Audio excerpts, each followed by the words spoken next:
नमस्कार मंडळी.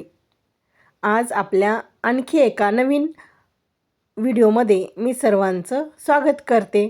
आता मी इथं काय केलेलं आहे, मेथीची भाजी घेतलेली. ही मेथीची एक पेंडी मी आणली होती, त्यातली अर्धी पेंडी मी इथं स्वच्छ निवडून घेतलेली आहे.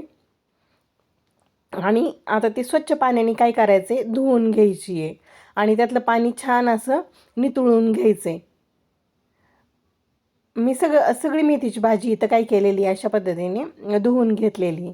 आता ही मेथीची भाजी इथं धुवून झालेली. आपण आता ह्याला चिरून घेऊयात. ही मेथीची भाजी एकदम बारीक बारीक अशी चिरून घ्यायची. बऱ्याच जणींची अशी तक्रार असते की मुलं पालेभाज्या खात नाही. अगदी माझीही मुलं पालेभाज्या अशा खात नाहीत भाज्या केल्यानंतर. परंतु जर असे वेगवेगळे प्रकार आपण पालेभाज्यांचे करून खाऊ घातले तर नक्कीच मुलं आनंदाने खातात. आता मी एका बाउलमध्ये काय केलं, इथं 2 वाट्या गव्हाचं पीठ घेतलेलं आहे आणि अर्धी वाटी बेसन पीठ घेतलेलं आहे. बेसन पीठ नाही घेतलं तरीही चालतं, पण मी इथं घेतलं आहे. आता इथं काय करायचं, 4-5 हिरव्या मिरच्या, थोडासा आल्याचा तुकडा आणि एक गड्डी लसणाची इथं सोलून घेतलेली आहे मी. आता हे मिरच्या काय करायचं, कट करून टाकायच्या. पूर्ण मिरच्या काय होतात, बारीक होत नाही ना मिक्सरमध्ये. आणि नंतर मीठ घालायचं आणि हे मिक्सरला छान असं फिरवून घ्यायचं.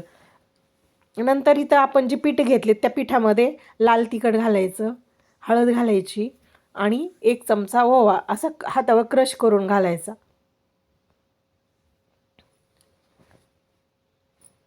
नंतर त्यामध्ये आपण जे मिक्सरला बारीक ठेचा करून घेतला होता की नाही, तो घालायचा आणि पांढरे तीळ घालायचे.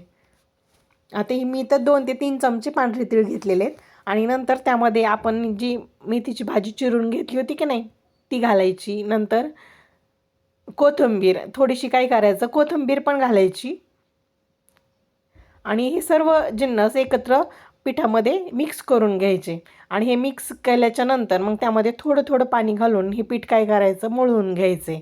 पाणी मात्र थोडं थोडंच करून घालायचं, एकदाच पाणी घालायचं नाही, कारण आपल्याला हे पीठ घट्टसर असं मळून घ्यायचं. त्यामुळे पाणी थोडं थोडं करून घालायचं. आता इथं या स्टेजला काय करायचं, तेल घालून घ्यायचे आणि तेल घालून हे पीठ छान असं मळून घ्यायचे. तेल घालून हे पीठ मळून घ्यायचं. म्हणजे काय होतं, आपल्याला जे मेथीचे थेपले करायचे आहेत का नाही, ते मऊ लुसलुशीत असे होतात. आता आपण हे पीठ इथं घट्टसर असं मळून घेतलेलं आहे. आता आपण हे जे काही करूयात, उंडे करून घेऊयात. अगोदरच मी ह्या सर्व पिठाचे काय करते, याचे उंडे करून घेते.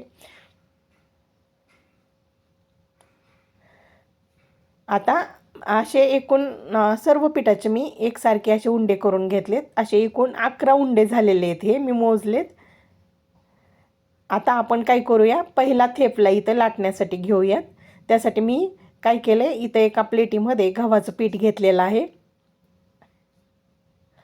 हा उंडा पिठामध्ये छान डुबवून घ्यायचा आहे आणि लाटायचा आहे.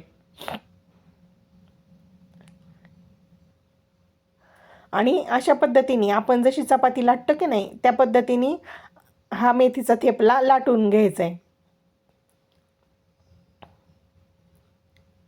पहा, आकार एकदम पातळ असे हे मेथीचे थेपले लाटून घ्यायचेत. असे मी थेपले काय केलं, एकदाच असे लाटून घेतलेले आहेत.